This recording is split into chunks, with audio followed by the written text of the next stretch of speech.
ব্রাজিলের coach Dorival আগামী ২ ম্যাচের জন্য যে দল ঘোষণা করেছে, এই দল নিয়ে কিন্তু অনেকেই অসন্তুষ্ট এবং ক্ষোভ প্রকাশ করেছে যে এখানে রাফিনাকে রাখা হয় নাই, ক্যাসিমেরোকে রাখা হয় নাই।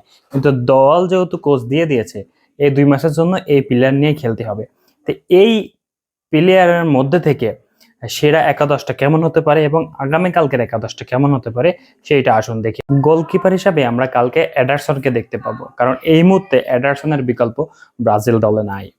এবং দুই সেন্টার ব্যাক হিসাবে অবশ্যই হয়তো মিলিতাও এবং মার্কুইনুসকে আমরা দেখতে পারবো, এবং রাইট ব্যাকে আমরা দেখতে পারবো ডানিলোকে, এবং লেফট ব্যাকে যে থাকবে সেটা হচ্ছে ওয়েন্ডালের কালকে খেলার সম্ভাবনা সব থেকে বেশি।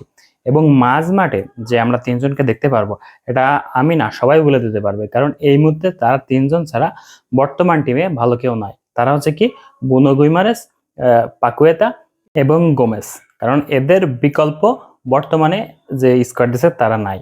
এবং ফরওয়ার্ডে তো লেফটে তো অবশ্যই ভিনি থাকবে, রাইটে সেভিনও ছিল কিন্তু সেভিনও ইনজুরির কারণে বাদ পড়ে গেছে, সেখানে রদ্রিগোকে খেলানোর সম্ভাবনা সব থেকে বেশি। এবং মেন স্ট্রাইকার হিসাবে যে খেলবে, হয়তো এনরিককে আমরা কালকে প্লেইং 11-এ পাবো না, পেদ্রোর খেলার সম্ভাবনা সব থেকে বেশি। আমরা এনরিককে হয়তো চেঞ্জ হিসাবে মাঠে দেখতে পারবো। তাই এই একাদশ নিয়ে কালকে মাঠে নামার সম্ভাবনা সব থেকে বেশি। এটা কিন্তু সম্পূর্ণটা আমার মতামত, এটা কিন্তু কোনো সোর্স থেকে বলি নাই আমি, সম্পূর্ণটা আমার নিজের থেকে এই একাদশ মাঠে নামতে পারে আমার ধারণা। ধন্যবাদ সবাইকে।